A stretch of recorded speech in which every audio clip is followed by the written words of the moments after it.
with my artwork, I try to bring myself back to the present because it's more active. So these pieces really require a lot of attention to make just because they do form a perfect circle and they have different elements to them. So it's just a reminder to, it's okay to live in the future sometimes, but not always. So this is kind of an homage to that. With the anxiety piece, it's something that I've dealt with in the past as well. And it's kind of like an if ebbs and flows depending on what's going on. Hearing you talk about it and just having I've been to therapy before. I've seen a lot of value in therapy.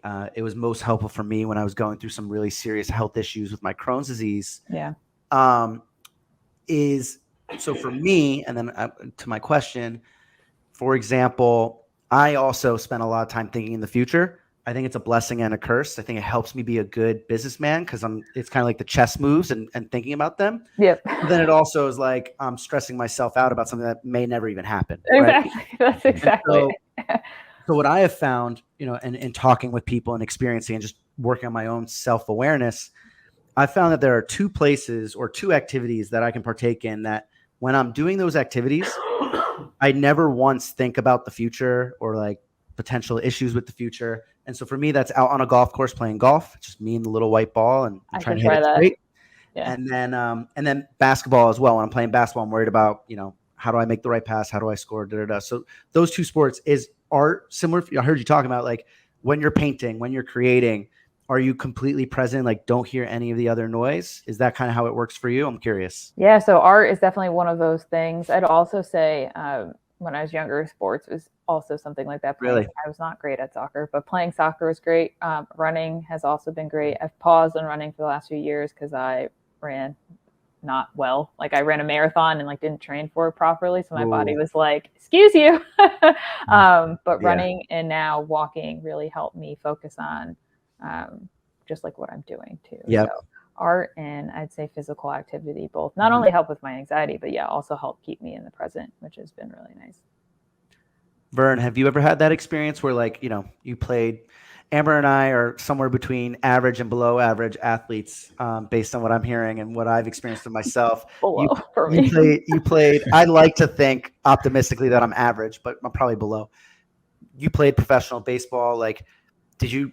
The zone, it's such a cliche, but is that something you experienced? Was that in the batter's box, out in center field, or if at all? Yeah. Hearing us talk, you kind of get that feeling. I get it. And I get the thinking ahead of what's to come, and the stress that it puts on us, which we're not cognizant of it as we're going through it because we think we're planning, and we may set some expectations, and so many times our expectation leads to disappointments if we don't reach them. So you start to understand what managing expectations actually means. And in some cases, it's not having any. It's literally just going out and doing everything you can preparing for a moment.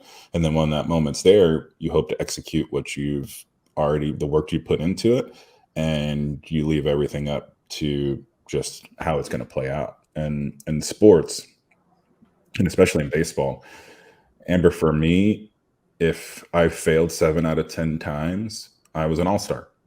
In any other form of life, that you're getting fired. That's just the nature of the beast. You're failing a whole lot more than you're producing, and dealing with those 7 times, dealing with those 7.5 times, dealing with those 8 times, sometimes out of 10. It's taxing. It is a grind because the expectation level, not only on yourself, but outside of that, especially when it comes to you're making a lot of money and you're not producing, you have to be able to manage that. And it's difficult at times. It hurts at times. And I've seen guys truly crumble, as professional athletes, grown men that crumble, and they typically end up going to outside forms of coping instead of actually sitting down and talking and getting help with people. Because unfortunately in society sometimes, and men, we think it's soft to open up and talk about things, which that's the only way you're really going to get to the root of what's going on, is if you're willing to just break down your barriers, break down the walls, and have some open and honest conversation with professionals. And I had conversations with a couple of, with one sports psychiatrist, and he's since passed. But his whole thing was just positivity. Like he's never stepped a foot in a box, doesn't know what it's like to hit a breaking ball, but it was nothing but positive. So that's kind of what I took from anything that I go through in life. There's always something there to find that's positive, because sometimes it's just hard for us to find it. So hopefully people listening, they see 3 different people from 3 different areas and 3 different backgrounds go through different struggles. That's kind of what I love about just being able to do this podcast, is we get to speak honestly and truthfully to hopefully to people that we reach in different areas. We educate them in different areas, and hopefully draw them closer to who they are as a person.